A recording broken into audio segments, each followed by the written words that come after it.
A newborn baby boy has been found dead near Caherciveen in County Kerry.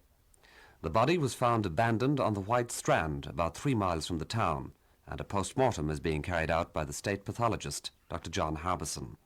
The baby is believed to have died about 3 days ago.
Its neck had been broken, stabbed 28 times. It has always lingered. Who would have given an innocent child multiple stab wounds and left it on a seashore?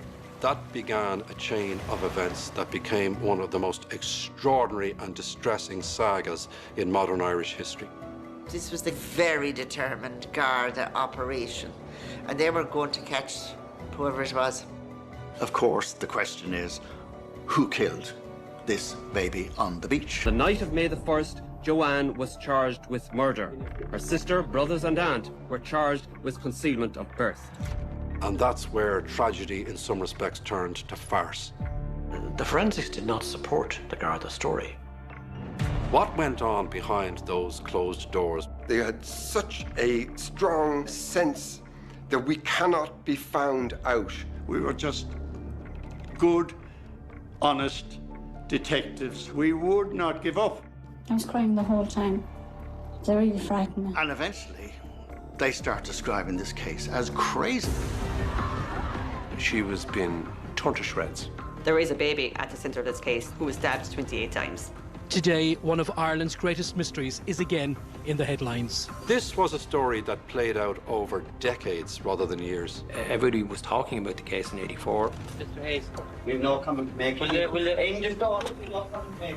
And everybody's still talking about the case in 2023. Now let's go to some news that's just breaking this evening. And 2 people, a man in his 60s and a woman in her 50s, have been arrested by Gardaí investigating the so-called Kerry babies.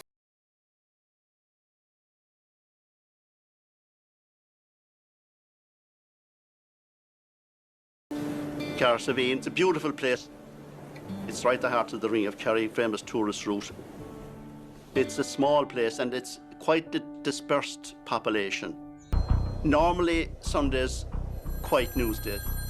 Nothing much happens on a Sunday, at that time anyway. So the phone rang and I knew straight away there was something up because you'd rarely get a phone call to do with work on a Sunday.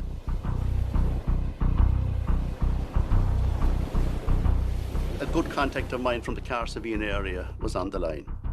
And he said, Donald, there's a story here. A man running on the beach last night, a man called Jack Griffin, came upon the body of a newly born baby.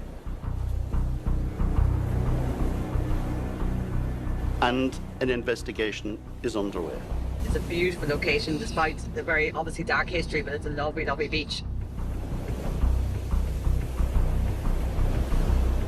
The baby was found at the far side of the White Strand on the rocks.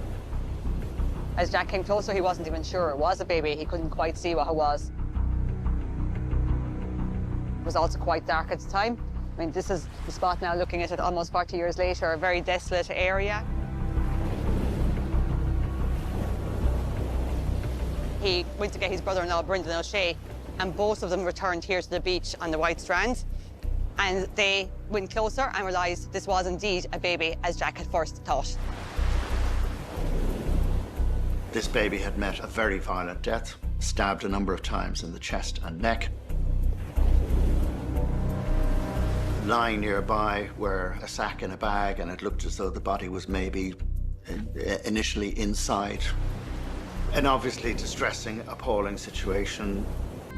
The Gardaí arrived to the scene, and Tom Conan, who was a local undertaker, was here with the local guards, and he picked up the baby and removed it, and he christened the baby right here on the beach. Kind of symbolic of Ireland at the time. And they called him Baby John.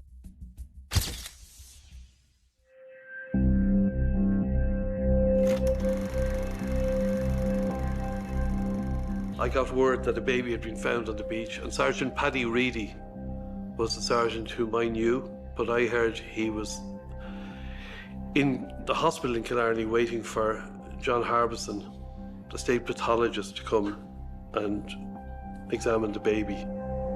The post-mortem revealed that the baby washed up on the beach in Caherciveen had been stabbed 28 times. Its neck had been broken.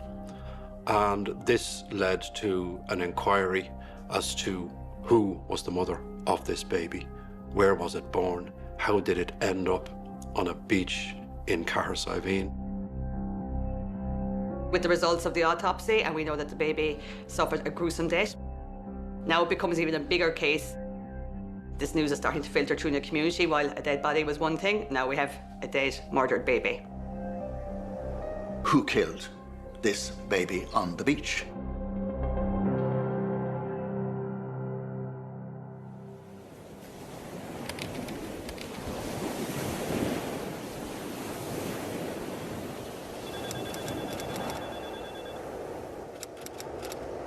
The investigation started. I kept tabs on it every day then. You do follow up every day. Make a phone call to the guards, any developments, how are things going, the usual routine work of a reporter. I gathered from my initial contacts with the guards that they thought it had to be a local suspect. And of course, that was the focus of the investigation straight away, the Caherciveen area. The police descend on Caherciveen and begin what really amounts to a sexual profiling of the town to find out who could have been the mother of this dead baby. The focus was on women, and young women, women of childbearing age, and any kind of sexual aberration would have been of the time, in terms of the time, would have been very much focused on. So there was quite an intrusion into the intimate lives of the whole town, really, in Caherciveen. So we're getting calls from a neighbour who might report a young woman next door who they thought had been pregnant. Literally nasty calls, untrue. There were some girls who had put on weight who had not. I heard one or two girls who had gone and had an abortion in England, but whose parents didn't know about it. And when the guards came, the consternation at a family level was huge. I mean, how awful is that on so many different levels? The shame and the judgment and the persecution that was imposed on women and girls who did become pregnant outside of wedlock. And that was all promoted by the Catholic Church, which said that this was a sin and that anyone who got pregnant outside of wedlock should be a penitent.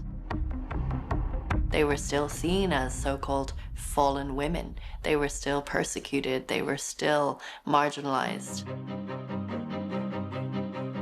And that phrase, fallen women, is one that permeates modern Irish history. You don't get the same emphasis on fallen men. Obviously, these women who get pregnant outside of marriage don't get pregnant on their own. But to listen to the way in which these women are referred to, you could come to the conclusion that they got pregnant on their own. The emphasis is very much gendered. It's on the fallen woman. Under the High Court ruling of a year ago, the two agencies which had been offering counselling or referral services to clinics in Britain have either closed or discontinued their service. The Defend the Clinics campaign say this has left Irish women with nowhere to turn for help or advice, despite what they say is an obvious demand. The pinnacle of this really is the introduction of the 8th Amendment of our Constitution, which effectively was a constitutional ban on abortion and which made the life of the mother equal to that of a fetus. And you had activists at the time, feminist activists, warning that this would endanger the lives of women and girls.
Awful death at the grotto. There are agreed silences. There was sometimes an unwritten rule that is not going to be talked about because it's too difficult. Given the stigma and the taboo around pregnancy outside of marriage, it's not surprising that desperate young women resorted to these drastic measures to try and get rid of that stigma.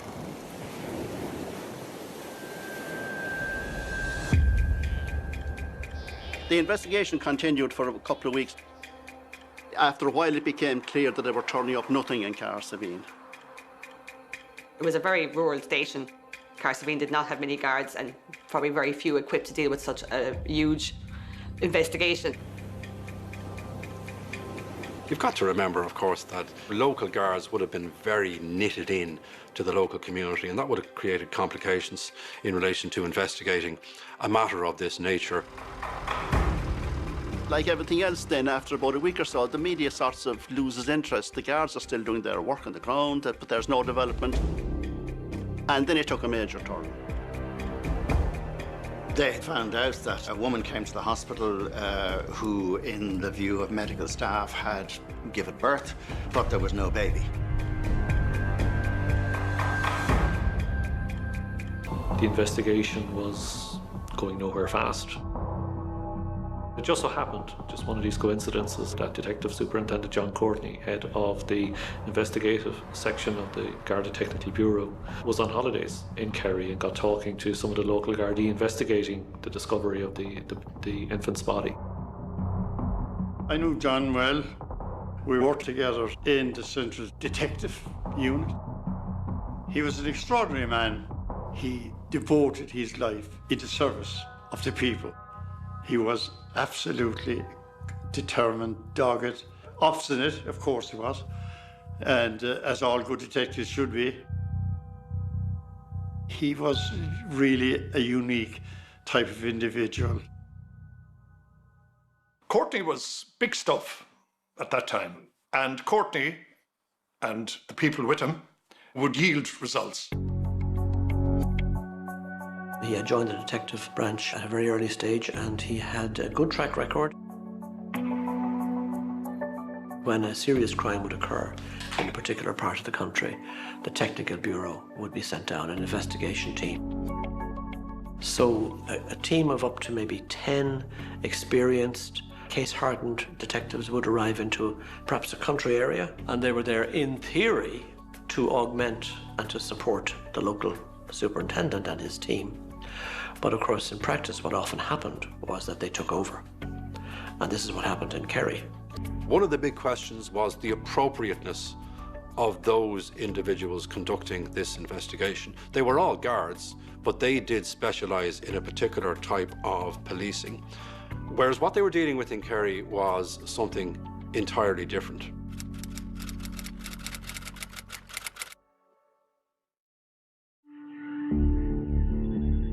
It was a detective sent by John Courtney to Kerry who established a list of 3 women in the Tralee area that had not yet been investigated by the Caherciveen Gardaí.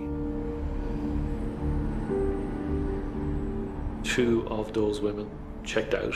They had recently been pregnant, had given birth, and their infant was with the mother. So 2 women off the list. The 3rd person on the list was Joanne Hayes, a young, single, 25-year-old farmer's daughter from Abbeydorney. That began a chain of events that became one of the most extraordinary and distressing sagas in modern Irish history.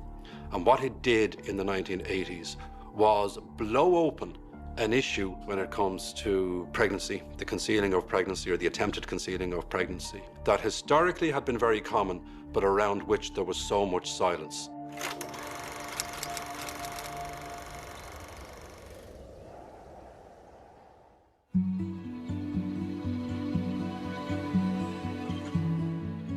Joanna Hayes was 25 and she was from Abbeydorney, where she lived with her family. She is from a very traditional rural setup, the family farm. They made good contribution to the community, well regarded. This incident emerged like a bolt out of the blue. Abbeydorney, where the Hayes family lived, is a typical small village in Kerry. It has a pub, a shop, a church, a priest, etc., etc. And that's where she grew up. She was part of that community. But she also works in Tralee. She works in a sports centre. She meets a man who's also working there, Jeremiah Locke. They begin a relationship. He is married, but they begin a relationship. Joanne has a daughter from that relationship. Joanne Hayes was hoping, it appears, that Jeremiah Locke would leave his wife and live happily ever after with Joanne. That was never to happen. The fact that Joanne had a baby outside marriage was not so shocking. This was happening all around the country. What was really interesting was the fact that her family embraced her, that she remained at home. That, I think, was actually, to some extent, quite unusual. Families can make their own decisions in relation to what they feel is best for their daughter and for what might be their granddaughter, and that it would be better for them to be brought up in a family environment, in a home where there is extended family support. And the Hayes seem to have come to that arrangement themselves. But it also, of course, becomes complicated as a result of the relationship that she is in.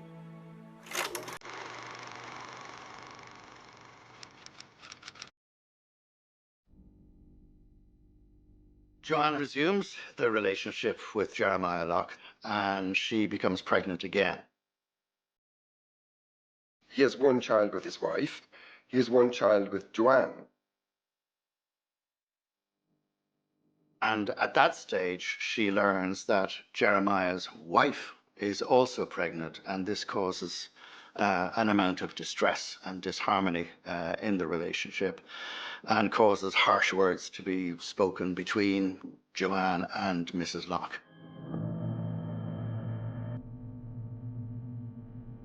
It would seem to me, from the sort of evidence that came out, that Joanne, I don't know if she didn't want this baby, but she was certainly unhappy at the situation she now found herself in. She had hoped that she and Jeremiah would have a future together, presumably an open future as man and wife. I think once she learned that Jeremiah's wife was pregnant also, she realized that that was not going to happen. He becomes the chief suspect in the case. When she became pregnant with Yvonne, her first baby, there wasn't any sense of her being ashamed. It was like as if, okay, she was caught offside. It was when she became pregnant the second time that that forgiveness went out the door. The question then is, to what extent were they living in denial in the Hayes family? They may have suspected that she was pregnant, but nobody said anything.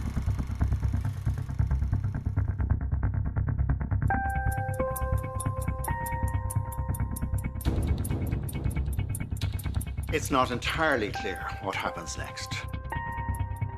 Joanne gives birth either in a room in the house or outside the house.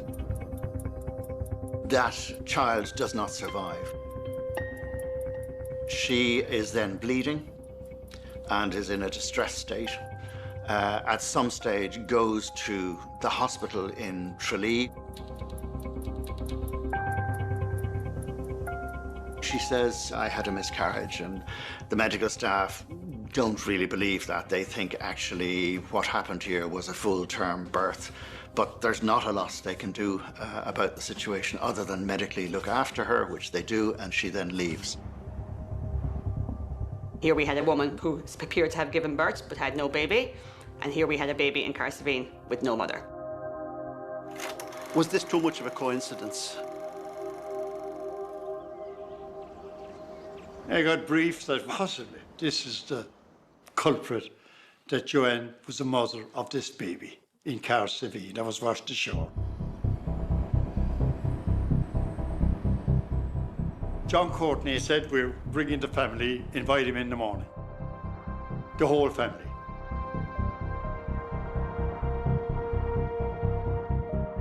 She was arrested approximately 2 weeks after baby John was found. All her family were arrested and questioned. So her two brothers were also Ned and Michael, and her sister Kathleen, and her aunt Bridie Fuller as well. And all of them were questioned for several hours, in fact overnight, and it was a very intense questioning. I was working at the time. They came up at 12 o'clock on Tuesday, the 1st of May. And they asked me, would I go down to the station for a few questions, so I said I would. And when I went to the Garda station, I saw Ned and Mike being brought in as well. Were you questioned together or separately? No, separately all the time. We didn't see each other at all. I was assigned to interview Joanne.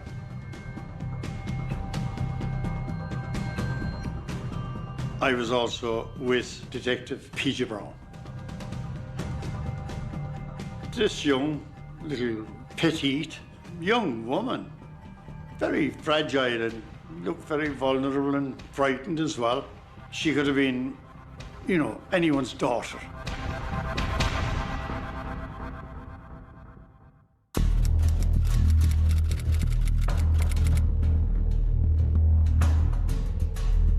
Throughout the afternoon, Joanne told Gardaí she had given birth alone, standing up in a field.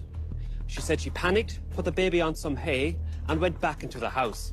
She did not return to the baby until the following morning. It was dead.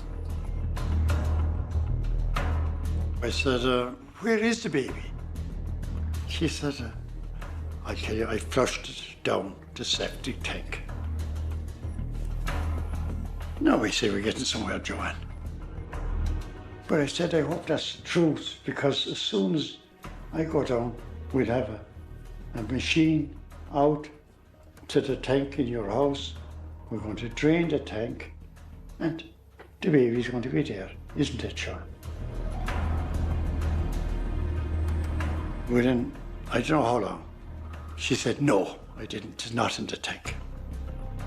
I did not, I told you a lie, Jerry. Joanne said, I'll tell you where the baby is, Jerry. The truth, no lies. She said, I put the baby into a brown bag And I put it in, there's a pond of water there. She said, that's where the baby is. I went down to John Courtney. I said, Joanne Hayes has made an admission. Here's the map that she drew for us, a diagram.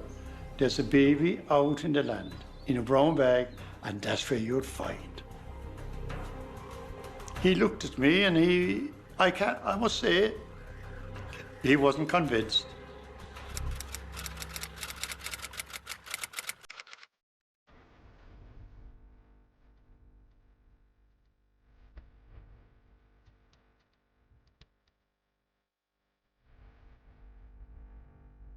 There was a lackluster approach to the search of the farm initially because they felt they had their woman. They were prevailed upon to go out and at least check, was she telling the truth?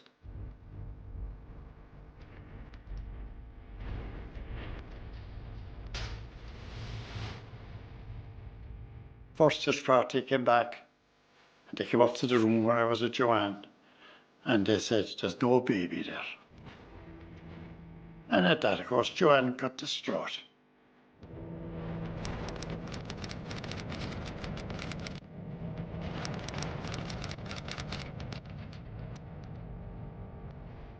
I went down to Superintendent Courtney again and I said, listen, whatever you said, that girl is telling me the truth up there.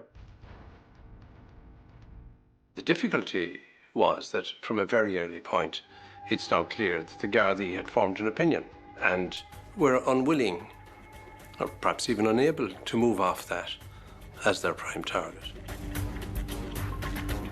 And so therefore, when those searches revealed nothing, well, it reinforced their own position at any rate.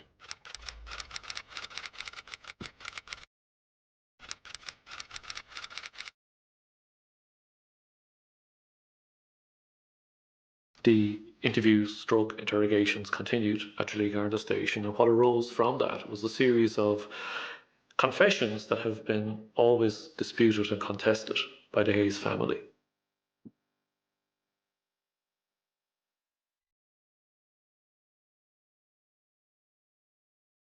They admit involvement, essentially in the killing of the baby found in White Strand, 70 or 80 miles away.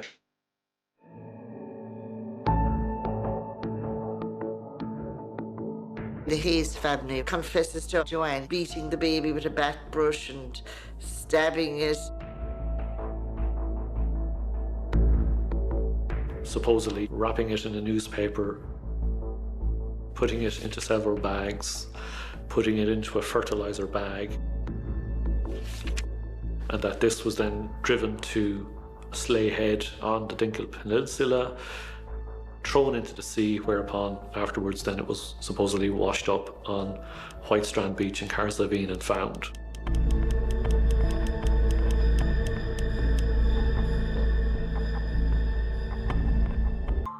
Bridie Fuller was the aunt of Joanne Hayes, and she was a nurse, and she was living with the Hayes family at the time.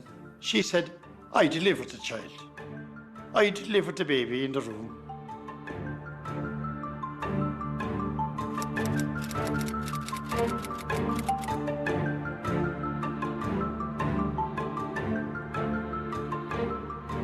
Two detectives brought in a bat brush and a long knife with a brown handle. And they said that they had come upstairs from her family and they had said, this is the weapons that Joanne had killed her baby with.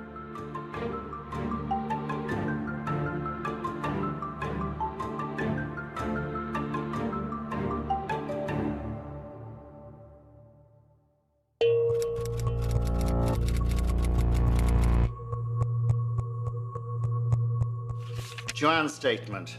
I went back to the bedroom and I hit the baby on the head with the bath brush. I had to kill him because of the shame it was going to bring on the family and because Jeremiah Locke would not run away and live with me. The baby cried when I hit it and I stabbed it with a carving knife on the chest and all over the body. I turned the baby over and I also stabbed him in the back. The baby stopped crying after I stabbed it. There was blood everywhere on the bed, and there was also blood on the floor. When the body of the baby was found at Caherciveen, I knew deep down it was my baby. I was going to call him Shane. I am awfully sorry for what happened. May God forgive me. I have read the statement over to me and it is correct. I don't want to change any of it. Now, the police said that was a genuine statement freely given by Joanne Hayes.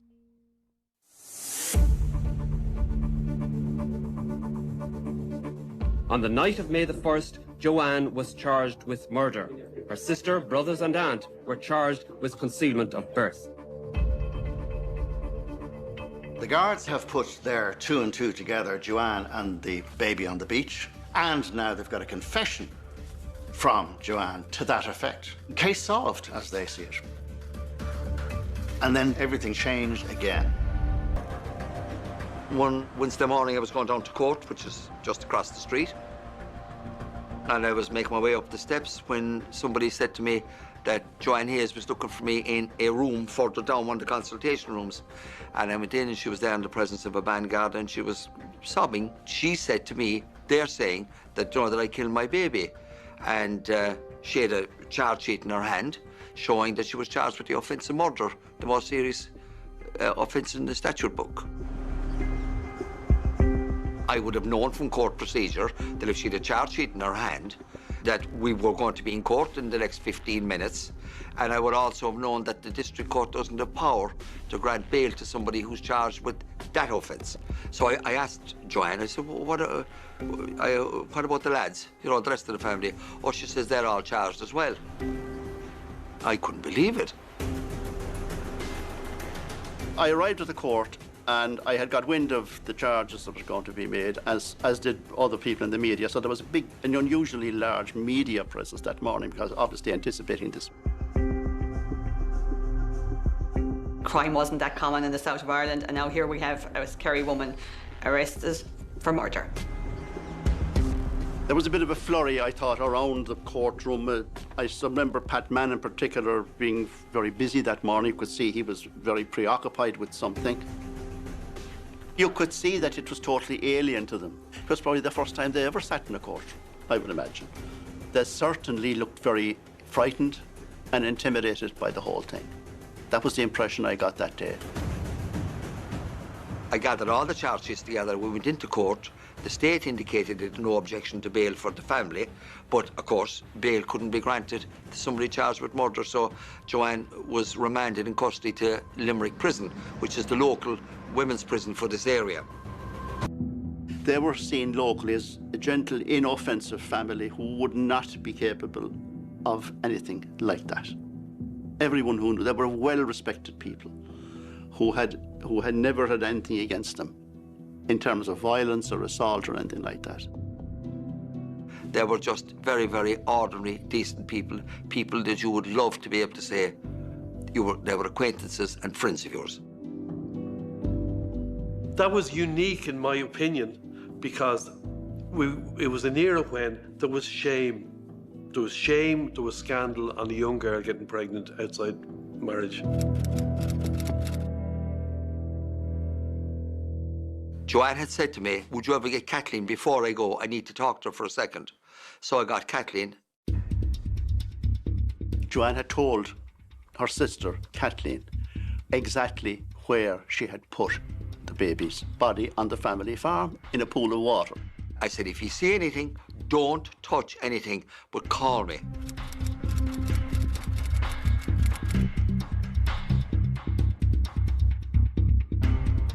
Things developed pretty dramatically that day.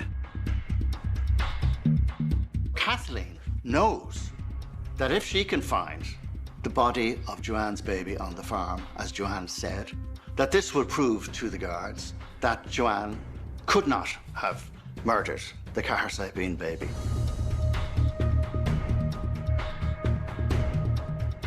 She searches, takes them time, they don't find it initially. But she and the rest of the family, in due course, find the body of Joanne's baby on the farm. I got a phone call, the old big black heavy telephone, telling me that they think they saw something in the ditch.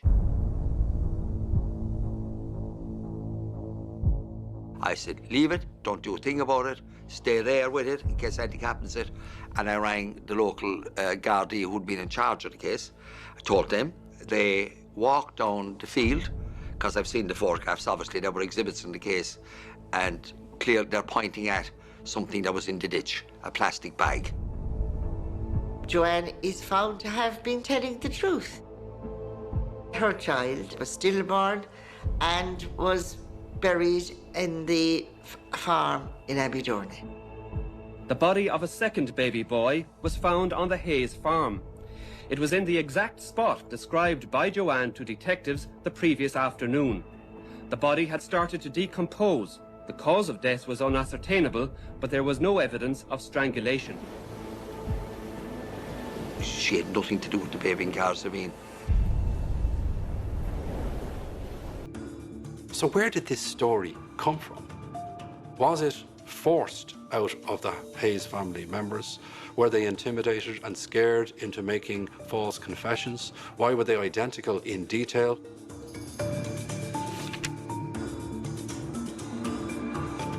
These were the complicated questions then arising out of the interrogation of the Hayes family. Now, some guards will maintain that the methods used in Kerry were the methods which would be employed by any ordinary group of detectives, any group of ordinary crime detectives. I doubt that. I doubt that very much.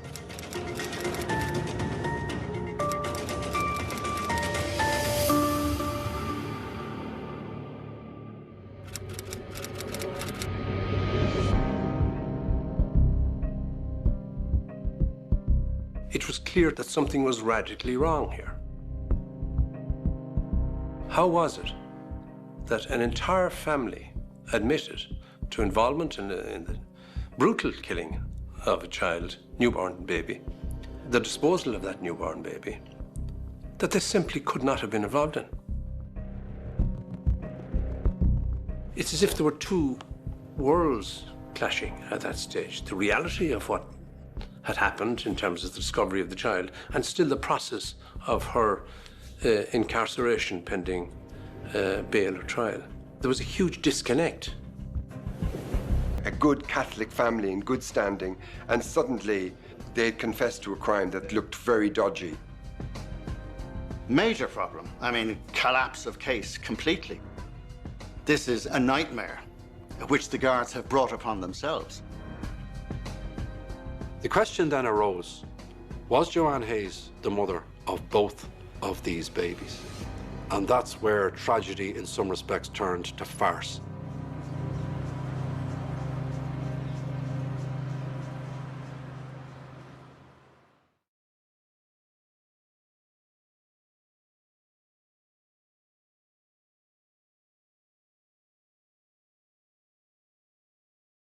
The body of a second baby boy was found on the Hayes farm. Joanne is found to have been telling the truth. She had nothing to do with the baby in Caherciveen.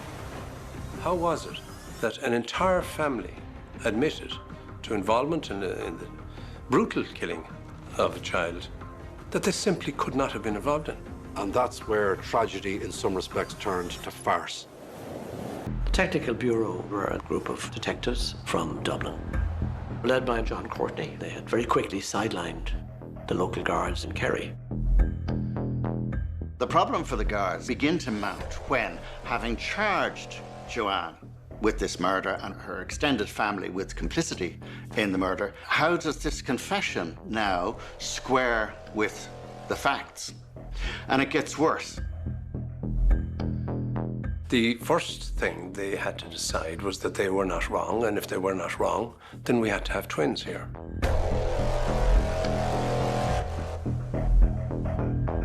The Hayes family have all admitted to some sort of involvement in the death of the so-called Caherciveen baby. And if we have now got an Aberdeen baby, well, then we have to have twins. There's obviously furious activity behind the scenes. I mean, this is crazy, crazy stuff.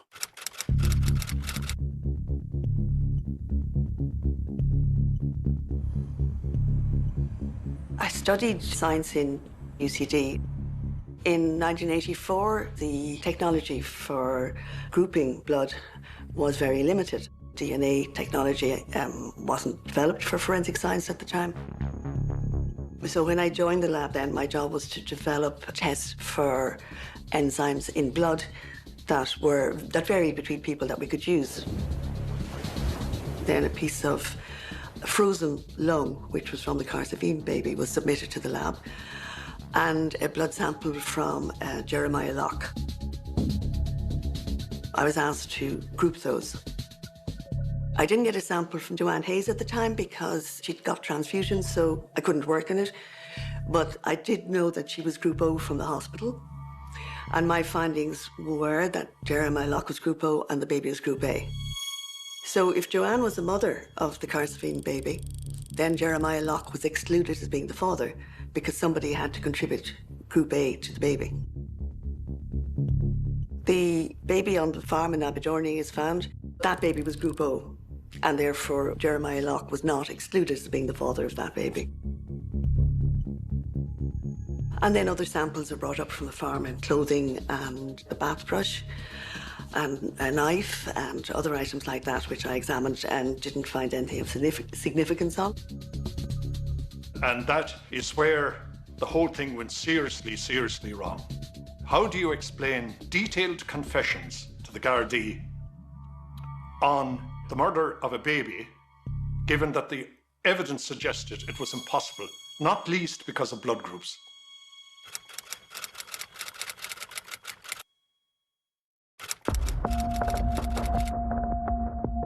The guards begin to clutch at straws because they are adamant that Joanne Hayes is the mother of both infants. How could that be? This is where we get this idiotic theory of superfecundation, that Joanne Hayes was pregnant with twins from different fathers. They put 2 and 2 together and unfortunately got 5. What they were alleging now was that Joanne Hayes had sex with Jeremiah Locke, became pregnant, and very soon afterwards, like within a matter of hours, had sex with another man and became pregnant by him too, and had 2 fertilized eggs in her body at the same time, fertilized by different men. These eggs grew to twins, essentially. It'd be more common if there are 2 over-fertilized same cyclists by the same man. Happening with 2 different men is unusual. It was absolutely bizarre. Even given the era and everything like it, it was so outlandish, but still maintained by the Gardaí.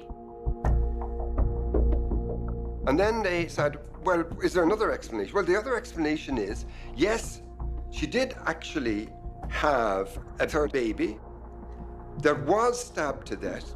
Coincidentally, just in the same way as the Caherciveen baby, this baby was dumped in the sea, as they had confessed to, but it was never found.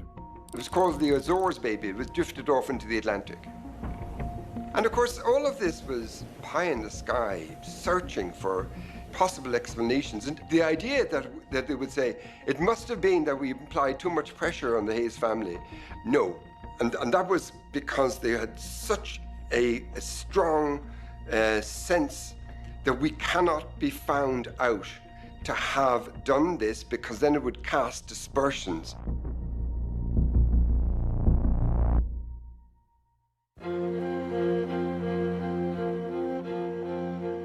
When I heard about the superfecundation, it bothered me for the 40 years since then.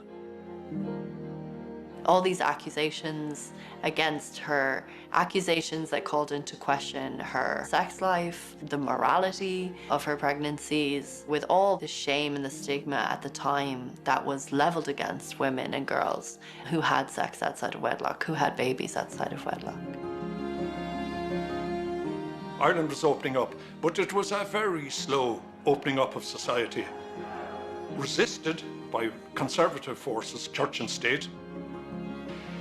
When you came into the 1980s and the Kerry baby scandal, it was an Ireland struggling to get out of the straitjacket. We were living a lie, but Not that many of us realised it at the time. We thought we were moving on, we weren't. We were largely static. It was that sense that she was either sexually transgressive or sexually liberated, and that she was caught on the edge of this transformation. It's hard to imagine the fear in Joanna being taken off to Limerick prison for the murder of a baby that she knew nothing of and had no connection with, despite having told them that her baby was on the farm. She was a bereaved mother at this point as well. She had suffered a loss of her child, but none of this was ever taken into consideration. That's why I thought they would carry me down to the Garda station, that they had found my baby. But they didn't. And they questioned you about? About the Caherciveen baby, yeah. And I was the mother of the Caherciveen baby.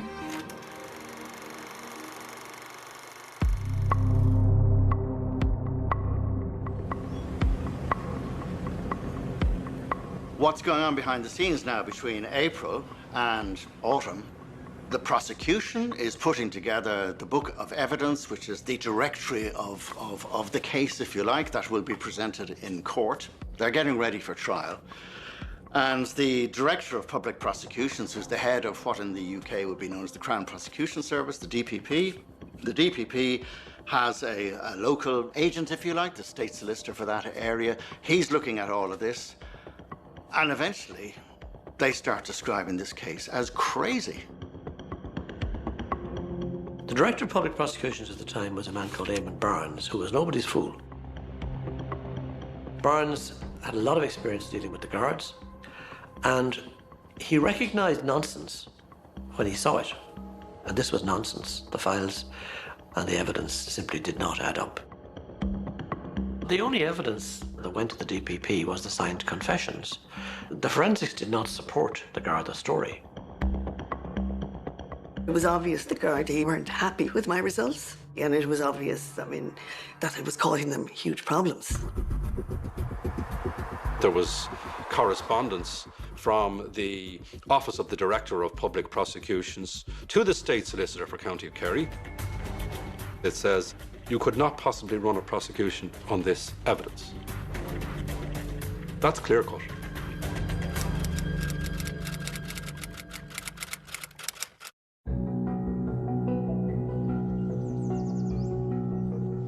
I was coming back down into court again for one of the routine remands. And this man walked up to me in the hallway and introduced himself to me as a journalist. And he said, Mr. Mann, he said, I think I'll have a bit of news for you today. My information is the state are dropping all the charges against your clients. I said, yeah? Nobody, of course, had told me that. We're always at the lower end of the food chain when it comes to those kind of stories. So I went back into court, and when the case was called, he asked to leave the case a stand, which I thought was unusual. And then when they came around again, he then asked that they all be struck out. So all the concealment charges, the murder charge, everything was all struck out. She had lived for a full almost 6 months with these charges hanging over her and her family. It's a long time to live with that hanging over your head.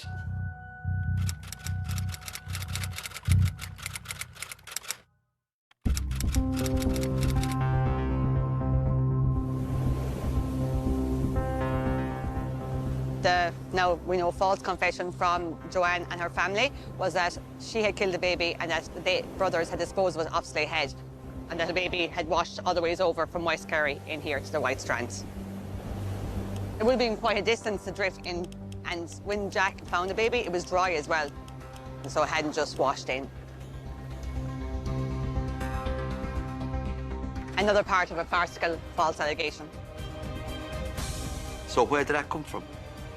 You had Joanne, Kathleen, her sister, Mike, her brother, Ned, her brother, and her Auntie Bridie and her mother Mary, all in different rooms, all making dovetailing statements about a crime that science subsequently said that they couldn't have committed. How did they all make the dovetailing statements? What went on behind those closed doors when it came to interviews with the Hayes family? Hayes, the murder charges ultimately dropped. Joanne and her family are completely freed, but of course what remains is, how do you explain that a family confessed in great detail, in graphic detail, to murdering the baby on the beach.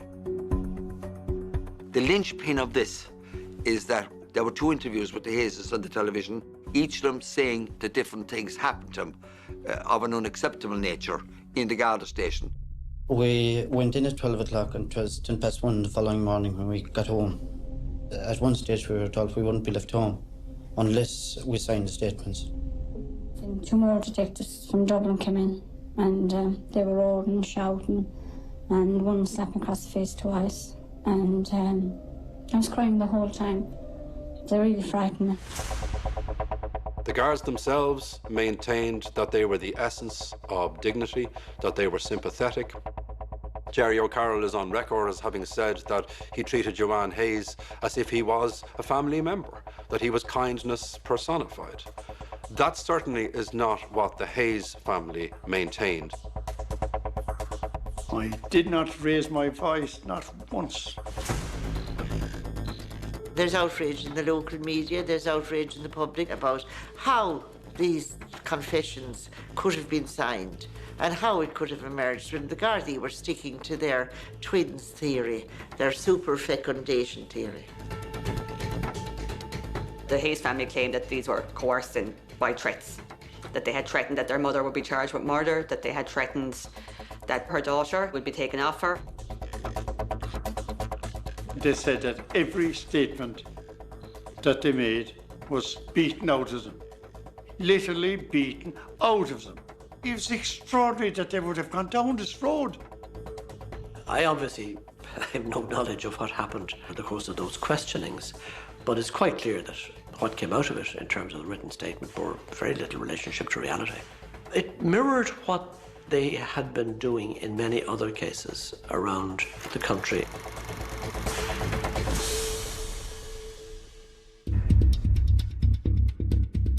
Within the Garda Technical Bureau, there's a specialist section that specialised in interviewing suspects, led by Detective Superintendent John Courtney.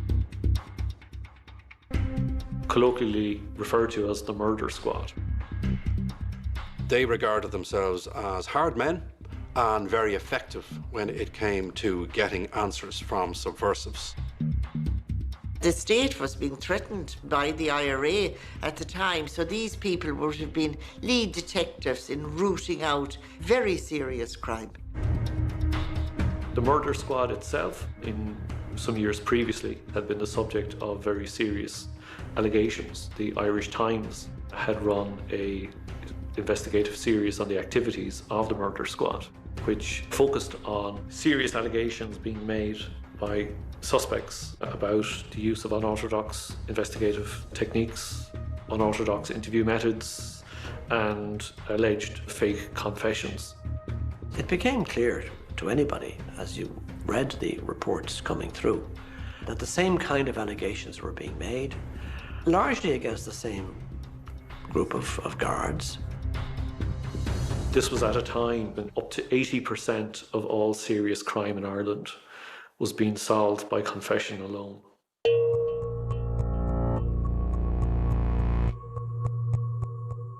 Now, that either indicates that Irish criminals are very honest when they get caught and fess up straight away, or it might indicate that those confessions aren't all that they're cracked up to be. It was part of their book. If you're brought in, you make an allegation. No matter what happens, you say you were beaten, you say you were this, you were forced to sign a confession. We were investigators. We had no training in interrogation techniques. We were just good, honest detectives. We would not give up. A judge said to me, "How is it that they make statements?"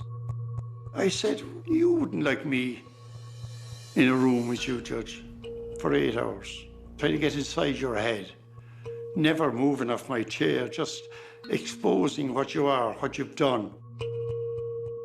At the time, the practice was that the guards wrote the statements and said, "Sign here," at the bottom of the page. A suspect never got to write their statement. And there were always things in statements that made them very suspicious. Many statements of alleged suspects ended up with, "I am glad I've told you that now. It's a great burden lifted off my shoulders."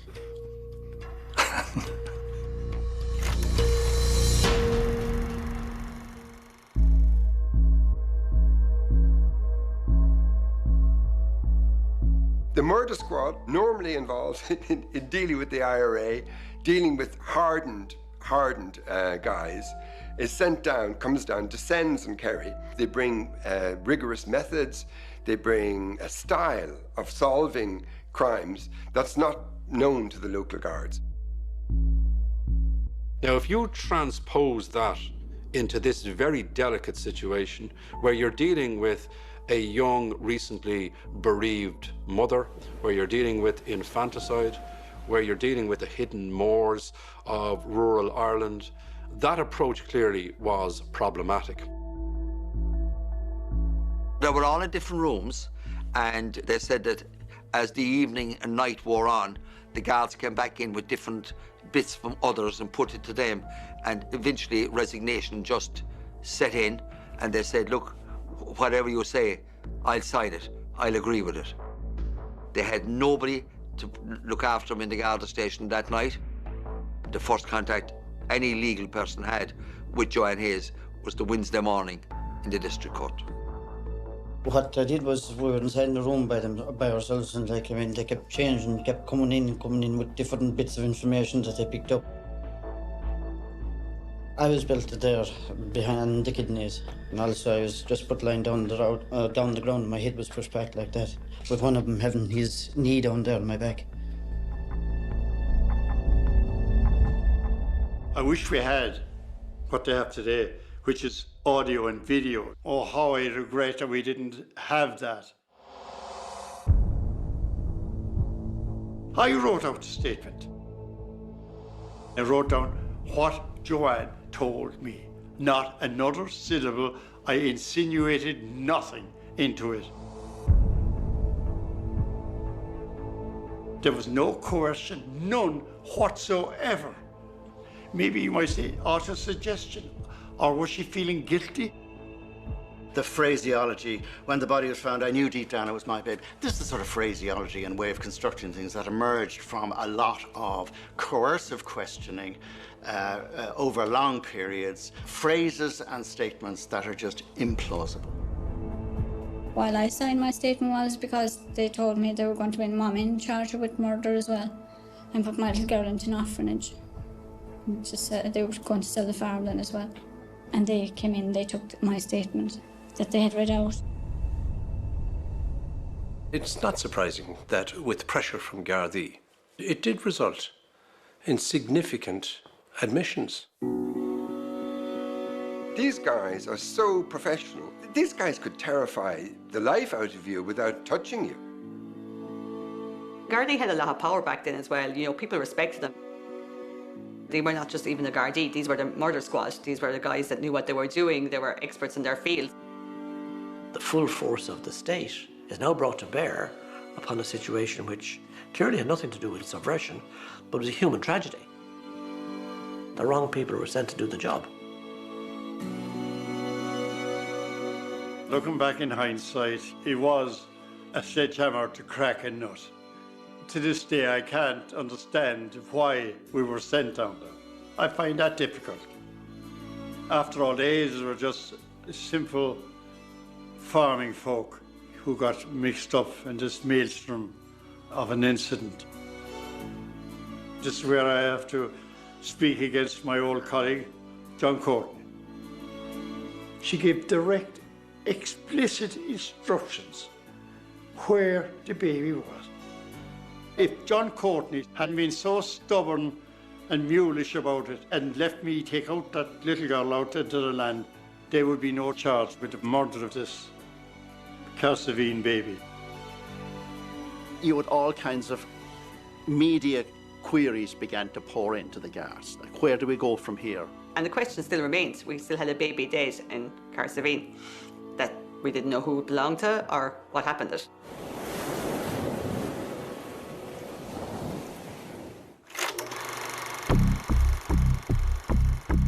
was at that stage that really the story proper entered the public arena. Two journalists, Don Buckley and Joe Joyce, wrote a two-page investigation into the circumstances of every aspect about the case up to that point. And again, shades of allegations of dodgy carry-on within the Garda Síochána. The upshot was a front-page story which detailed the whole story of what had happened with the Kerry babies case. We've been dying to write a comprehensive story about these guys, and this was the series of events into which they walked themselves, which allowed for a very comprehensive account of their tactics and methods. It appears, actually, that they may have been caught red-handed now. That prompted the Garda headquarters to come down and investigate those guards, which was not very satisfactory. The Hayes family were having none of that, for obvious reasons. Why would they have trusted the guards to carry out an inquiry into the behaviour of the guards? The Minister for Justice at the time, Michael Noonan, agrees that there does need to be a proper inquiry, that there needs to be in effect, tribunal of inquiry into what had happened. We were looking forward to it. And I mean, we were saying, well, this is a great idea.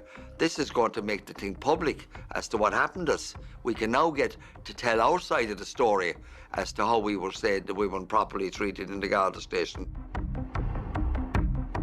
Little did we know what was going to be coming down the tracks and the horror story that was going to be. A 82-day inquiry began in Tralee Courthouse in early January. Superintendent Courtney says he still believes that Joanne Hayes had twins. He also still believes that Joanne Hayes was the mother of the Caherciveen baby, though he said he could never be 100% sure of this. The superintendent said that the Hayes family were not abused in any way, and there was no truth whatsoever in reports that the Gardaí had concocted the statements made by the family. The first thing that hit me was it was held in a courtroom. It wasn't a court of law, but the tribunal was held in a courtroom. And there's always tension in a courtroom. The Hayeses came in and sat at the back of the room, and on the far side of the room, you had sort of the Gardaí. Now, the three superintendents involved in the case were separately legally represented to the main thrust of the Gardaí. So in other words, like once you had finished being cross-examined by one section of the Gardaí, if anything might have been overlooked, there was somebody else going to have a second go. Ultimately, there were to be 82 days of this tribunal. There were 77 days of witnesses being questioned. There were 109 witnesses. There were 61,000 questions asked during this tribunal of inquiry. The big question, I'd say, on the opening days was how the Gardaí were going to explain themselves. And of course, they went on the offensive or on the defensive. We couldn't have been in a more dire situation. A whole family had come out, and press and the media, and we had been already interrogated by a tribunal of chief superintendents who were none too benign in their questioning before the tribunal. We felt that justice had been turned on his head, we were guilty. And we approached the tribunal in that way, that we're here, lads, we are fighting for our career, for our families, for our reputation most of all. It was that stressful, and I had been a central figure in it, and I had spent the longest time in the tribunal, in the witness box. I answered, I know, a couple of thousand questions, you know, and that takes a toll. She was questioned by 43 different men. There was not one single woman was part of that whole interrogation process. There was spectacular hypocrisy on display throughout. In the early days of the tribunal, for example, one of those men who was involved in the tribunal took a woman to bed in a Tralee hotel who was not his wife. He was privately confronted with his behaviour. He denied it. And then he admitted it, and he crumbled. And he was assured of discretion because he was worried, as he put it, about my job, my family. But as Niall McCafferty, one of the journalists covering this tribunal, pointed out, Joanne Hayes was not afforded any kind of discretion. After the discovery of the second baby, Superintendent Courtney said that all the Gardaí involved in the investigation spontaneously came to the conclusion that Joanne Hayes had twins. Superintendent Courtney also asked Gardaí to check out if Joanne had any other boyfriend because of her apparent loose morals. At the time, the general principle about public tribunals and inquiries was that the latest High Court judge drew the short straw, and the most recent appointment turned out to be a man called Kevin Lynch, who became the one and only member of the tribunal and conducted the inquiry in a way that turned out to be a travesty. The judge, Kevin Lynch, austere man, very much, I would say, a traditionalist, a conservative, very much as well part of a legal hierarchy, a conservative legal hierarchy. His father was a man called Finan Lynch, who was a minister for education in the 1930s, in one of those early governments of the Free State. He just did his business in a quite clinical way. He had the benefit of notes taken by a stenographer, a verbatim note of every utterance every day, because he had to come to some conclusion at the end of all this and write a big long report about it. Kevin Lynch has gone down in history as the judge who presided over the Kerry Babies Tribunal. It's only a very small aspect of a very long and a very distinguished career. He does refer at one stage to not wanting to put too many limitations on the type of questions and the manner of the questioning, which I think is problematic. That was a carte blanche then, really, for the other side to send it all off in different directions as well. So, for example, when you would be cross-examining Joanne Hayes in one aspect of the case, you could go off into another aspect of the case, like how her moral life was, how she was in a relationship with another man and all that. That really wasn't what this was about. Okay, it might be something you might touch on, but you wouldn't devote maybe a day or 2 days to it. And that's what was happening. He turned it into essentially a swearing match between a whole succession of guards swearing that nothing untoward had happened, and on the other hand, the Hayes family giving their account.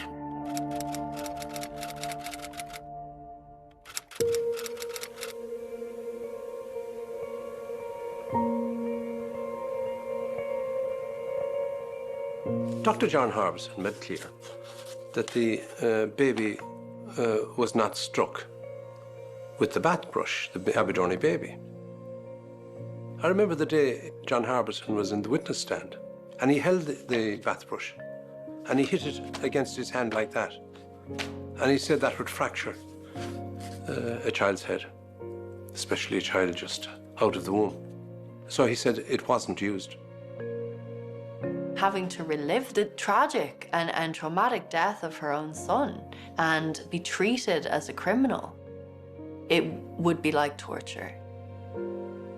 But of course, the tempo didn't really rise until Joanne Hayes started to give her evidence a few days later. Joanne Hayes spent 5 days on the stand. No one had ever spent 5 days giving evidence up to that point. It quickly became an interrogation of the morals of Joanne Hayes. We weren't really prepared for a tribunal. We didn't really know what it was all about. The first morning we went into the tribunal, like there were cameras flashing in our faces and we could hardly walk. And the tribunal itself was a terrible experience. After all, the tribunal was set up to look into the behaviour of the Gardaí, but it was I who went on trial. The tribunal also forgot the main point of the whole investigation in the first place was the discovery of a baby murdered on a beach in South Kerry. Baby John didn't even feature in the tribunal as the reason as to why this investigation ever began. The baby was almost totally forgotten.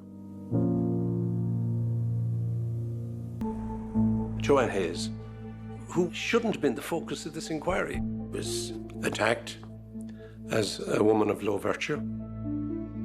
I don't think anyone's ever been questioned so invasively. There was not a single corner of her life left unturned.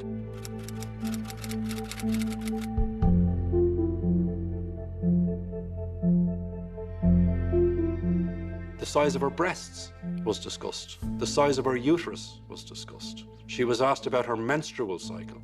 She was asked about bleeding. She was asked about her sexual history. Here we have questions being asked by Martin Kennedy, senior counsel, who was representing 3 of the guards. He asked Joanne when she had lost her virginity, the details of her labour with her daughter, Yvonne, including when the afterbirth arrived. And he asked her, had there been any other man in your life apart from Jeremiah Locke? No, only Jeremiah, she answered. I have to put this to you because it has been raised in evidence. Jeremiah Locke said that when he began to make love with you, that you were not a virgin at that time. Is that correct? Yes. The whole idea about that was to portray her as a sexually promiscuous woman. And this, you see, would feed into the twins theory as well. The judge should have picked him up on the gratuitously intrusive, personal nature of some of it. I think if you had more women involved in any side of the process, it wouldn't have gone to the extremes it did go. These were very, very ordinary, decent people out at the heart of the countryside. This was all brand new to them. They were vulnerable to the attack all the time. It did become very, very emotional when Joanne Hayes herself was in the witness box. She spent 5 days. She was very distressed most of the time. She wept a lot. She asked for breaks just to compose herself. There was one particular day when she just couldn't take any more. And I remember very well, she had a holy medal in her hand, a religious medal. And she kept touching that medal as if looking for comfort of some kind, I would imagine. She was under very severe pressure the same day from a senior counsel called Martin Kennedy, who was acting for senior Gardaí who were involved in the case. And she just asked the judge, please, please give me a break. I need a break. And he did. And she just leapt off the witness stand, out the door and raced down a corridor and into a toilet where I believe she got very, very sick. A doctor was called and the tribunal took a break for a few hours because the doctor told Judge Lynch that he felt she was unfit to resume. And a couple of hours later, it was back to normal business again with Joanne Hayes in the box. It was just a terrible, terrible time. Most evenings you'd go home and you'd be quite distressed, you'd be quite upset. And you'd be kind of hoping that tomorrow would be better. Until it all finished, tomorrow wasn't better.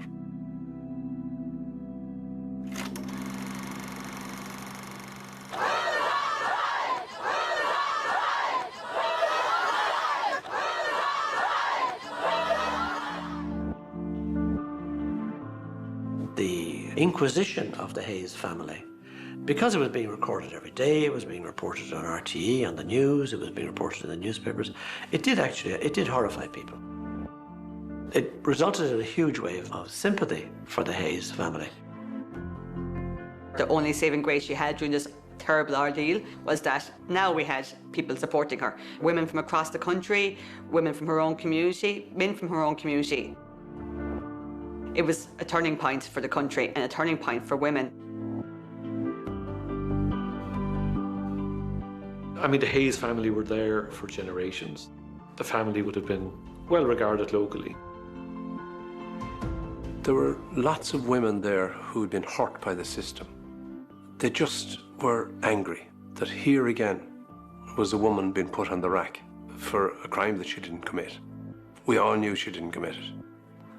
And she was being torn to shreds. Perhaps it was the first crack in official Ireland.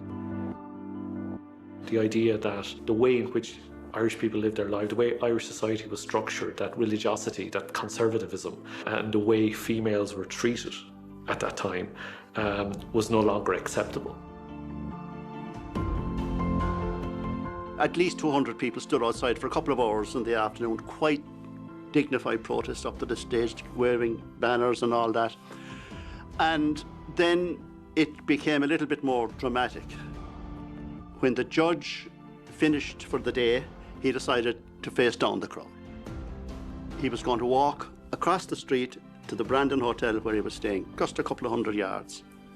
But to do that, he'd have to walk right through the couple of 100 protesters. So he decided to do that. Of course, the guards who were present, there was no shortage of guards, could see danger here or threats because the crowd started jeering and booing when they saw the judge. And immediately the guards surrounded him, some in plain clothes, some in uniform, including some of the guards who were actually appearing before the tribunal. They flanked the judge as he ran a gauntlet of protesters to make sure that he was going to be safe and got him across the street to his hotel. He walked through the protesters with complete disregard for what they were protesting about and didn't see anything wrong in what the tribunal was doing. Flowers began to arrive at the tribunal hearing and I believe at the Hayes home in Aberdorney as well. Some of the women began to wear yellow flowers on their lapels or on their clothes as a gesture of support. This drove the judge mad at the very end. He said, what have I got to do with the woman of Ireland, and why all those flowers for Joanne Hayes? Why not flowers and sympathy for the wife of Jeremiah Locke who'd impregnated her? Whereupon people went to Jeremiah Locke's wife and said, what did you think of Joanne getting all those flowers and you getting nothing? And she said, I thought she was harshly treated.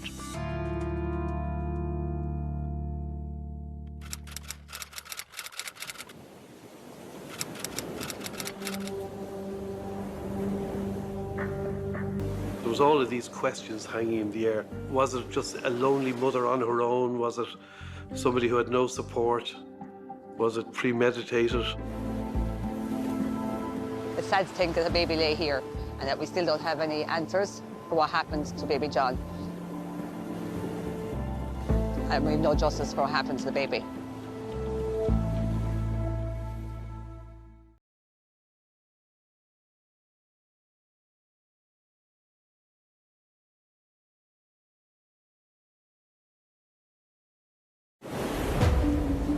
A man running the beach came upon the body of a newly born baby.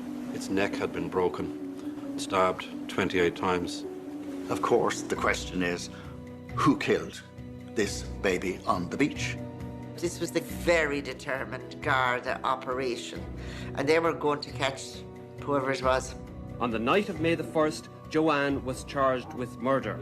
Her sister, brothers and aunt were charged with concealment of birth. Good Catholic family in good standing, and suddenly they had confessed to a crime that looked very dodgy. And then everything changed. The body of a second baby boy was found on the Hayes farm. Yet we have a signed confession from the same woman saying she killed the baby and her brothers had disposed of it, and that's how it ended up in Caherciveen. And eventually, they start describing this case as crazy. The evidence suggested it was impossible, not least because of blood groups.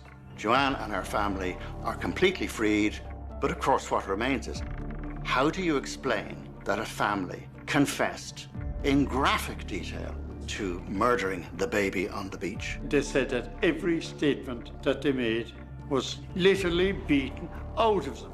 I was crying the whole time.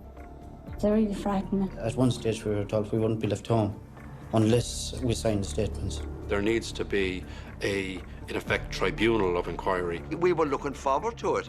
We can now get to tell our side of the story. Little did we know the horror story that was going to be. Joanne Hayes, who shouldn't have been the focus of this inquiry, was attacked. There was not a single corner of her life left unturned. It did horrify people. It was a turning point for the country and a turning point for women. She was being torn to shreds for a crime that she didn't commit. We all knew she didn't commit it. The tribunal also forgot the discovery of a baby murdered on a beach in South Kerry. The baby was totally forgotten. The expectation of the tribunal was to find out how false confessions were extracted from the Hayes family. It was very noble expectations, and it would have been the correct thing to do, but this is not what happens at all. There was to be further insult added to injury, as Joanne Hayes saw it, because when the tribunal report was eventually published, she maintained it was published with the same insensitivity that had been shown to her and her family throughout this whole process. It was a very long report, and it took a while to digest it. And I remember leafing through it very quickly to get to the meat of the thing, as journalists want to do, and I couldn't find it. Basically, couldn't find it. He failed to reach a conclusion as to why they made those confessions.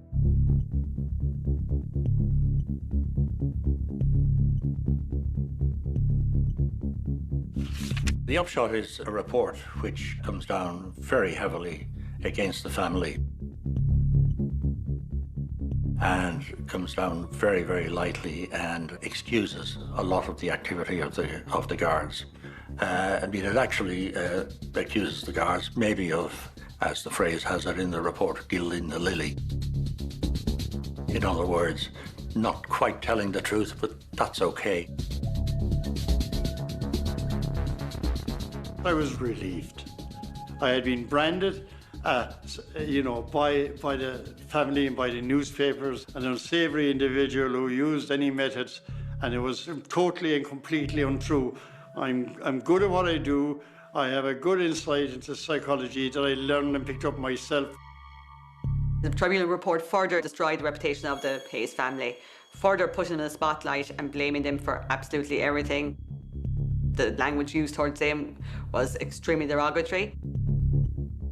My clients were called brazen, barefaced liars when they were trying to tell a story about something horrendous that happened to them. It was awful. Importantly, from Joanne Hayes' point of view, he concluded that she was not the mother of the Caherciveen baby. But very strangely, he came to the conclusion that she actually had killed the Abidorny baby.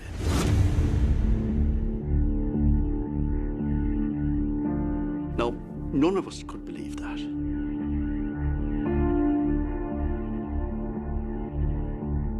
That went against the evidence that was offered by medical people, by pathologists. So it's problematic. Professor John Harbison, who had carried out the autopsy, said there was no evidence that the baby had been killed. This is the same pathologist that had carried out the autopsy on baby John as well, just to remember. So, you know, his word was taken with the other baby, but his word was not believed here in a tribunal that was investigating Gardaí. Judge Lynch's report was so obviously misogynistic and judgmental, and focusing more on Joanne Hayes' lifestyle and her personal choices in life, rather than on the appalling injustice which had been visited upon them by the investigation.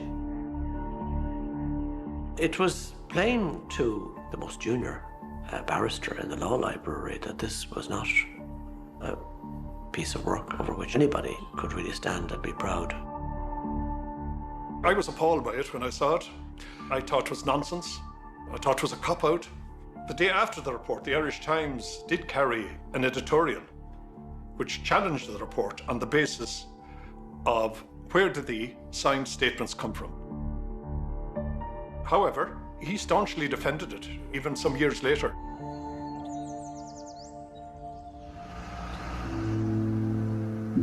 The report was absolutely awful. It was probably one of the gloomiest, saddest days of my life, that I kind of just looked at the wording of the report and said to myself, this is just simply not correct. That was a report that just had to be detonated and got rid of. It was painting a picture of a woman who was at the fault of everything. Here was a woman who has an affair with a married man, who couldn't be believed because of this, whose reputation was in tatters because of this. That there was no fault lay with men who were the Gardaí, no fault lay with the father of Joanne's child. All the fault lay with Joanne Hayes. She was a single woman having a relationship with someone.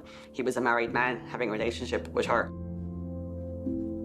The only consequence that arose from the tribunal report was that several members of the murder squad were transferred out of the Technical Bureau.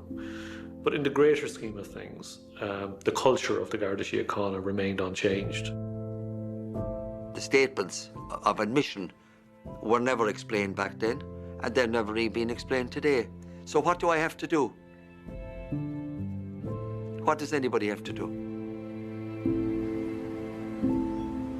When the report came out, I was very disillusioned by journalism in a sense that people who are largely innocent can have their lives destroyed, basically, by somebody pursuing some other story, some other obsession of their own.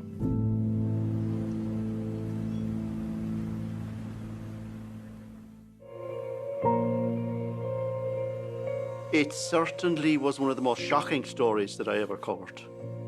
I've never seen anybody treated as badly in either a court or any kind of a public forum as Joanne Hayes was, before or since. The state behaved absolutely disgracefully. And you can say that was the Ireland of the time, but, you know, that's no excuse. If it was today, DNA would have sorted it out instantly. Because then you were looking at 16 different areas of DNA. And not only could you exclude Jeremiah Locke as the father, you'd be able to exclude Joanne Hayes as the mother. So it would be finished very quickly. But there's a lot of cases that could have been solved with DNA and a lot of miscarriages of justice in the absence of DNA. I didn't expect a clap in the back, but I didn't expect it to go so hard on me. I thought it was very anti-women. Not just anti-me, but anti-women altogether. Why do you say you reckon it was very anti-women? Well, I suppose I was the underdog going into the case anyway. I don't think we could have won against the system.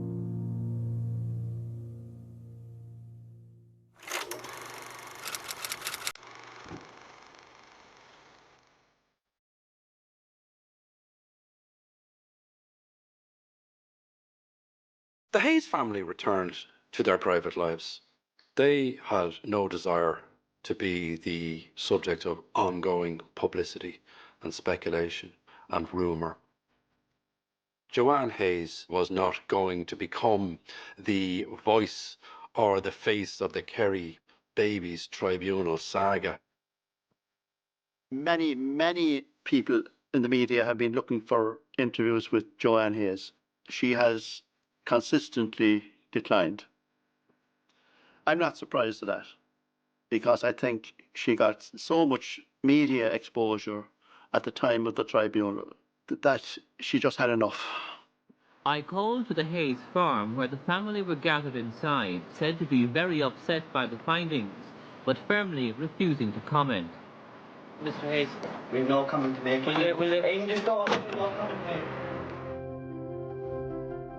But they still had to live with knowing that there was a record out there of things that they had allegedly done but had never done. The Hayes family have been wonderful people.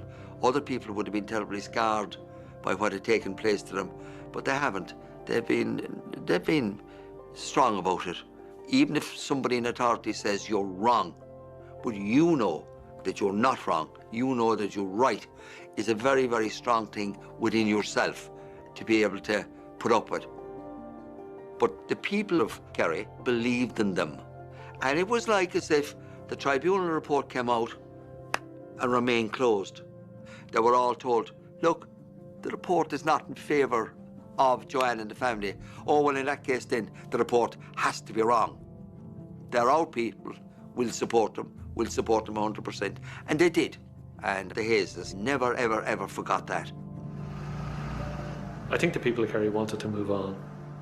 I don't think anyone in Kerry has any hard feelings towards her, but if the people of Kerry are looking for someone to blame for the whole Kerry baby saga, it's not Joanne Hayes, it's the state.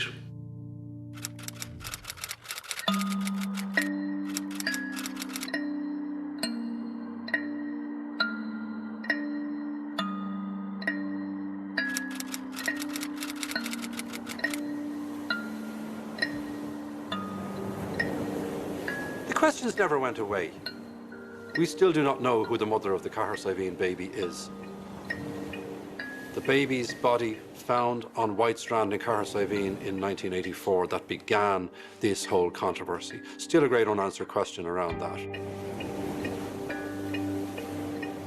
There were all kinds of stories. One was that the suspect has since left the area, emigrated possibly, gone, and leaving no trace.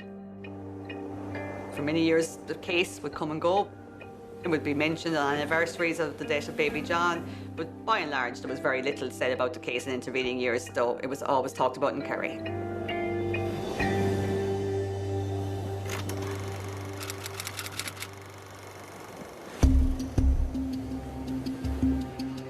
Over 20 uniformed Gardaí and detectives arrived on Valentia Island today to take part in a door-to-door canvass. The answers are in South Kerry. There's a very well-resourced and structured investigation supported by the Serious Crime Review team. I was a journalist in a local newspaper and I got a press release to say the Kerry baby's case was being reopened. Shock doesn't even begin to cover it. I think we read it twice going, it definitely says the Kerry baby's case. And then we found ourselves in Caherciveen Garda Station the following day at a press conference to reopen the investigation into the death of baby John. There was all of these questions hanging in the air. Was it just a lonely mother on her own? Was it somebody who had no support? Was it premeditated? Since the mother of the Caherciveen child has never been charged or ascertained, that kept it as a cold case.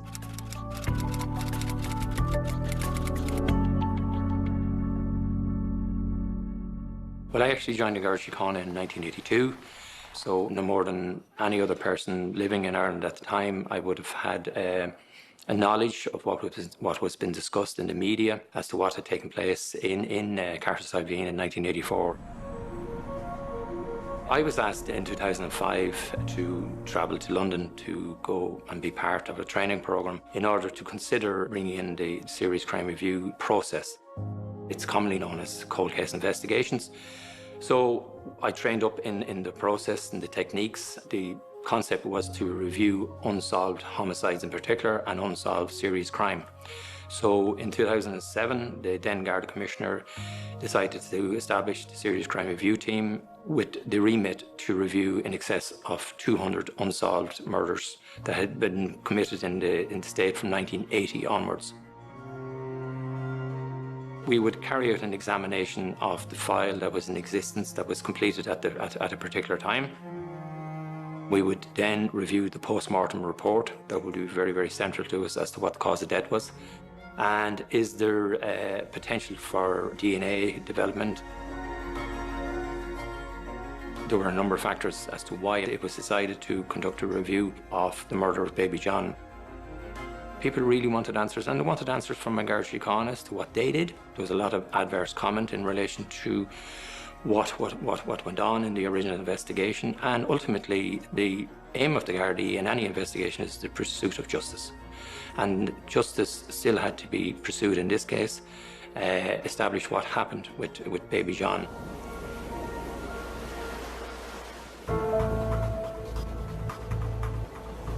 Now, the original DNA sample had been taken from the baby back when it was first found, but the DNA technology wasn't there back then, it was just blood types.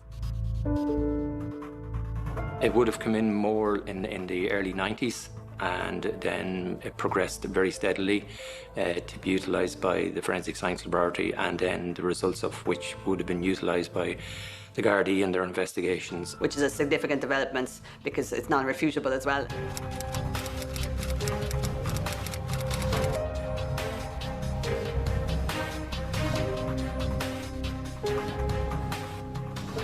She just didn't want to get involved in it, which was very understandable. This is a woman who has been horrendously left down by the state, herself and her whole family. There was still some shadow hanging over Joanne, because tribunal findings still exist towards Joanne. I said, you know what, I'll handpick a female guard. I know most of them, I get on grand with them, they're all pretty decent. The two of them just drove out and she gave the blood sample.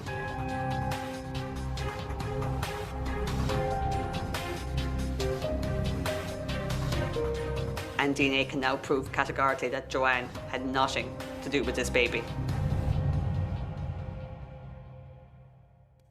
The Acting Garda Commissioner has written to Miss Hayes to formally apologise to her on behalf of Garda Síochána, and I will now restate that apology. It is a matter of significant regret for Garda Síochána that it has taken such a long time for it to be confirmed that Miss Hayes is not the mother of baby John. For those failings, I apologise. It is accepted that the original investigation fell short of what was required and expected at a professional police service.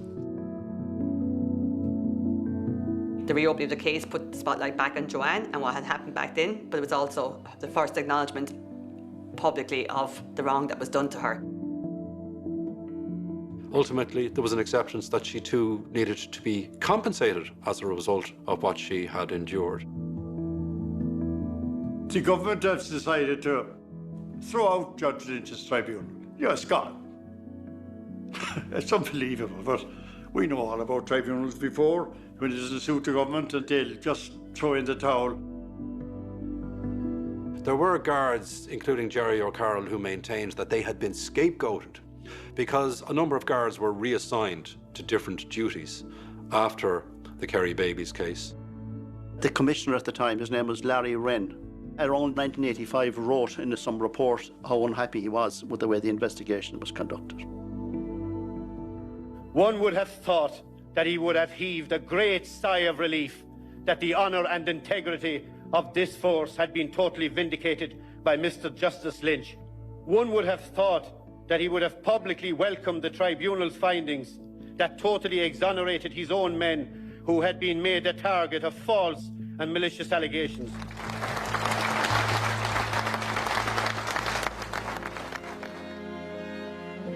I was caught in a moment of time and my life changed completely. I've got to grips with it, you know, but it took me a while. I mean, I knew I was dead in the water as far as it took me 10 years to be promoted for the next rank, and that was it. I bear no ill will of any description towards Joanne Hayes. I'm not happy with the rest of the family for allegations that were untrue and that caused such a rift and such trouble in my life and the reputation of the force in general. The report was condemned and the damages were paid and all that sort of stuff. And I remember that Friday, I went out and all she did was just give me one big hug and said, we waited a long time for this, but it was well worth it, she said. You need more than an apology to just Joanne Hayes. I think the Guards should come out and apologise to the women of Ireland, and I think so should the whole state should apologise to the way women were treated in the 80s. I think they should come out and put their hands up. And thanks be to God that Harbison's specimens at the time were kept in a deep freeze somewhere so that they could be freed up to be analysed for that investigation to show we had nothing at all to do with it.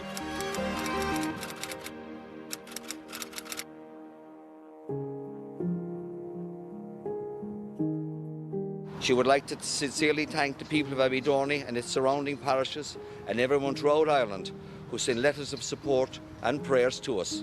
Throughout the years, the kindness and sense of community that they have experienced has helped the family through the most challenging moments of this period. It is Joanne's sincere hope and belief that after 36 years, the suffering and stress of this ordeal is now finally behind them all. Joanne and her family were not present in court today, but through her solicitor, she said she hoped their privacy would be respected and they could return to their lives within their local community.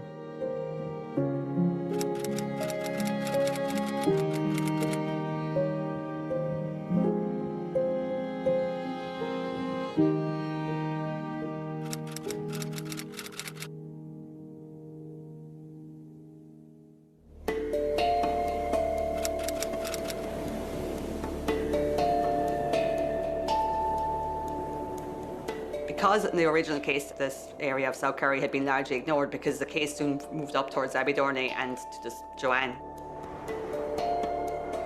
a lot of information would have been not found back then because this wasn't an area that was looked at. So they started concentrating on this area where the baby had been found. Garda investigation methods have moved on and DNA is now available. So DNA was a big part of this investigation, and they asked for voluntary samples, and they had, there was samples on the DNA database and questioning locals. DNA also would now allow them to look for who would be the mother and father of baby John. The step today is another step, another avenue of inquiry which has to be explored. The answers are in South Kerry. People know. We want people to come forward. Baby John was an infant boy, stabbed to death, 5 days old. People know the identity of baby John. I believe people know the identity of his mother. He was an innocent infant. He deserves the truth. I want people to talk to us.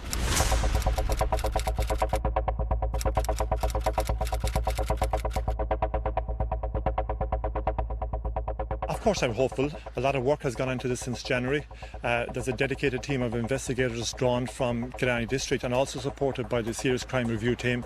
There's a senior investigating officer appointed. The priority of finding the parents of baby John was to establish the sequence of events. Obviously, the mother of the baby had a story to tell as to how possibly the baby died, who was involved in what exactly happened to baby John in 1984.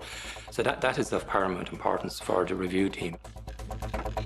It dragged up a lot of difficult memories for people, particularly for women and young women of that time.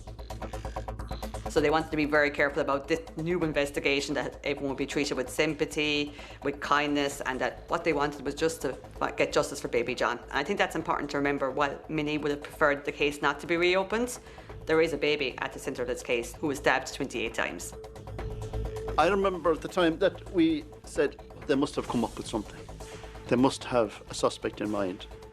They wouldn't get all the publicity resurrected again without having at least a solid hope of maybe coming up with a suspect.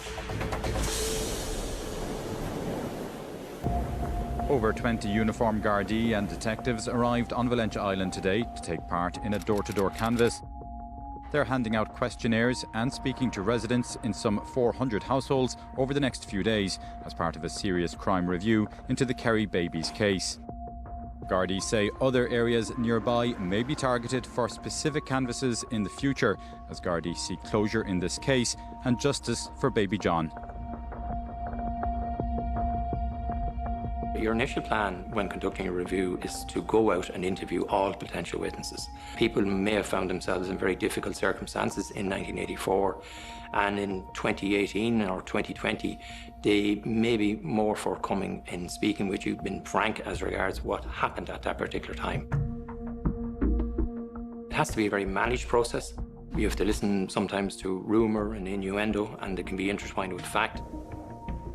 You have to bear in mind that the people who were involved in the case in 1984, they're probably of an age now. They're moving into their senior years.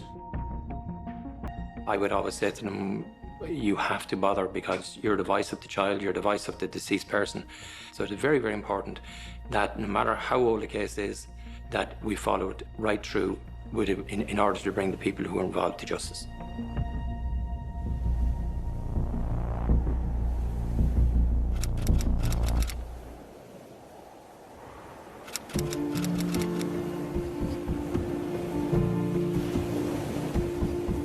The murder of baby John and the subsequent fallout certainly has left an indelible mark on, not alone on Irish society, I think, but it's left an indelible mark on the way the guards went about doing their business.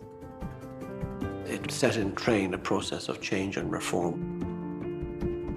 We certainly have what I would consider improved our investigative techniques, and I've no doubt throughout the years there has been huge lessons learned by the Guard organisation. You then had a period in which the Garda modernised.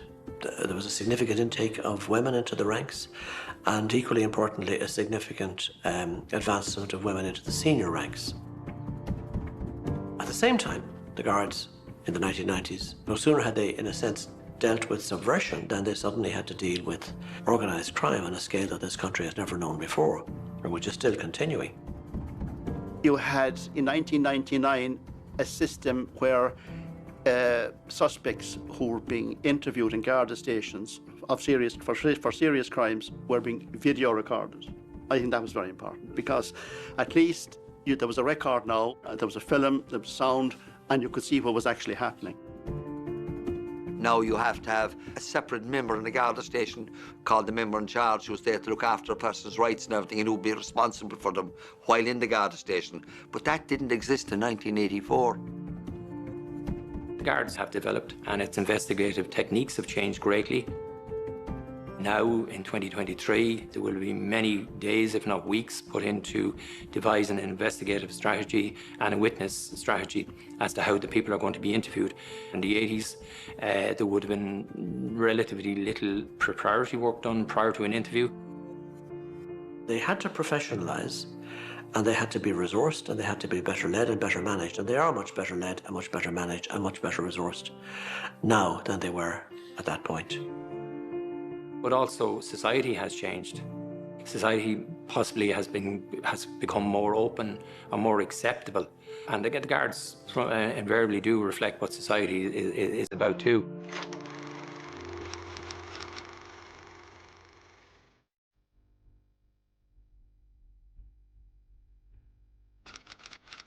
Nothing happens for quite some time, so Gardaí are questioning, samples are taken, but there's no real movement, and several years kind of pass and it's all quiet and the whole thing has died down again.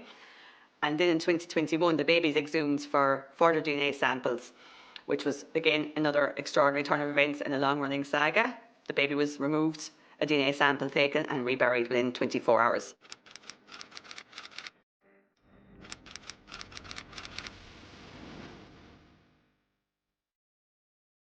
An exhumation is a very, very sensitive process. They're normally conducted very early in the morning, so as not to cause fear or anxiety in the local community.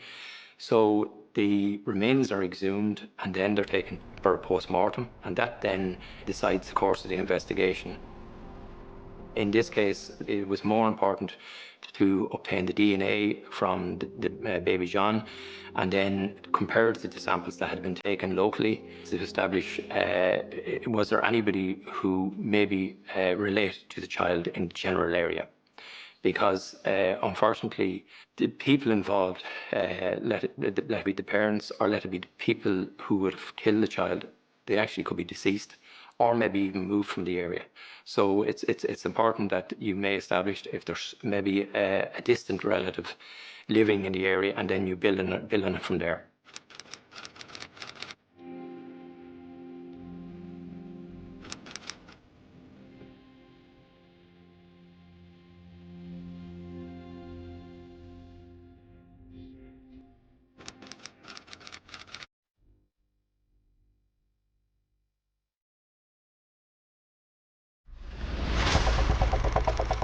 Now let's go to some news that's just breaking this evening. And two people, a man in his 60s and a woman in her 50s, have been arrested by Gardaí investigating the so-called Kerry babies case. They're being held on suspicion of murder. My understanding is that those in custody are giving very little away. It was described that their cooperation is described as less than satisfactory. It's now almost 24 hours since both people were arrested, and the clock is quickly ticking down to when their periods of detention will expire.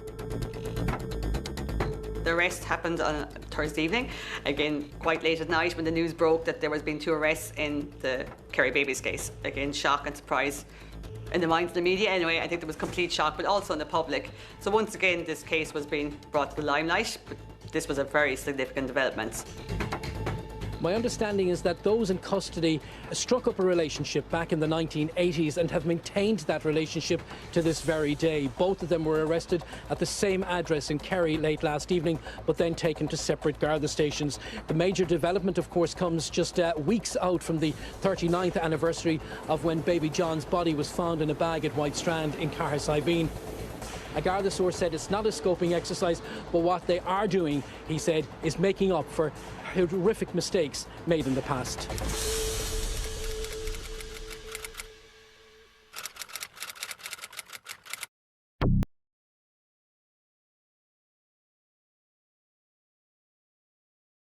It had a huge impact locally, and then obviously it had a huge impact nationally because everybody was talking about the case in '84, and everybody's still talking about the case in 2023.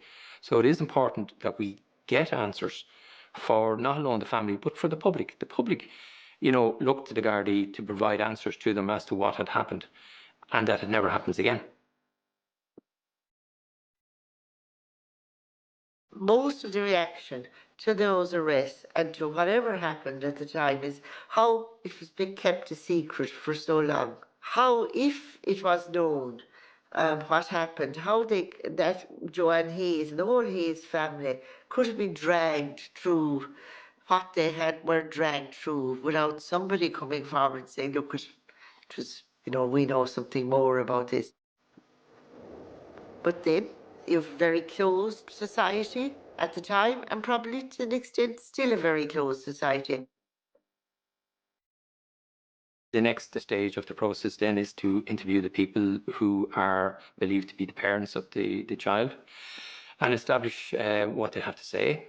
Sometimes people, you know, will not make a comment. Other times people will want to give their version of events as to what took place many decades ago. And it is important then to test that testimony to see if there's truth in it, and then submit your completed investigation to the DPP, who makes the final decision on any prosecution.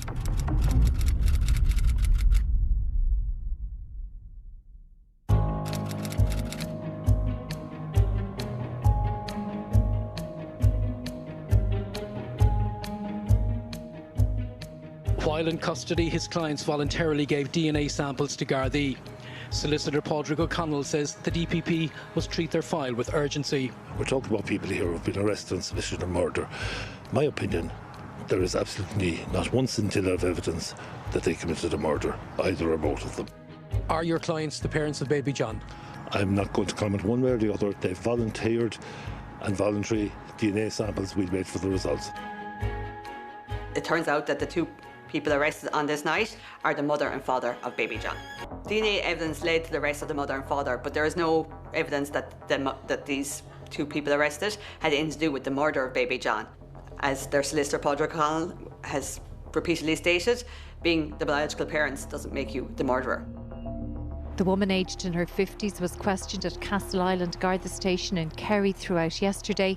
Last night she was released without charge. The man aged in his 60s was questioned at Listowel Garda Station. He was released without charge in the early hours of this morning, and Gardaí say a file will be prepared for the DPP. At the moment, it's a waiting game. You will make your recommendations in the file as to what you, as a senior investigating officer, believe the charges should be, based on the material and evidence that you gathered. And then the DPP will spend a considerable period of time deliberating over as to whether the case would withstand a judicial test. There has to be considerable evidence produced before a person will be found guilty of a murder. Their privacy has been respected. Their information has not been, you know, in the public domain very much. They've been treated very well and with sympathy.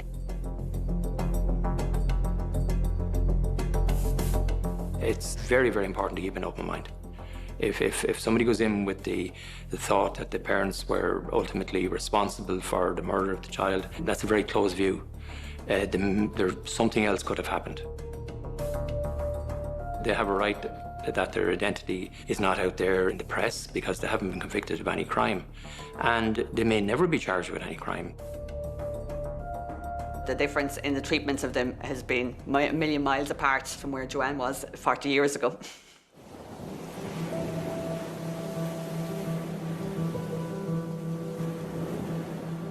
The Kerry babies case blew open the issue of infanticide. What was being revealed in the 1980s was the reality of how people were living their lives, of the secrets, of the concealments, of the normal human frailties and difficulties that people were experiencing, but also the great gulf between the Irish rhetoric and the Irish realities. It showed up so many things about Irish life, so many inconsistencies, so many contradictions, so much hypocrisy. We all learn from it. Joanne Hayes was somebody who never saw herself as a crusader. She was caught up in a really distressing set of circumstances. Unwittingly, she became a symbol. She was, in some respects, illuminating a change in opinion. But ultimately, you could argue that in enduring what she did, particularly 5 days on the stand during the Kerry Babies Tribunal, that she did Irish women a big favour and ultimately contributed to a great improvement in the status of women and the treatment of women. It did actually feed into the movements for reform and the demands for reform, and I think it fed into things like the demands for access to contraception and the divorce campaign. And of course, we didn't get abortion until 2018 by an actual reversal, where 2/3 of the population voted for it, whereas 2/3 had voted against in 1983, which demonstrates the kind of progressive development that there has been in Ireland over that period of time. Under the 8th Amendment, women in crisis pregnancy have been told, take the plane or take the boat. Today we tell them, take our hand. We always have to remember at the centre of this case is baby John, who was murdered with 28 stab wounds. It was beyond shocking. Unquestionably, in my career, that is the story that will always, always stay with me. This is where the story all started and where baby John was found.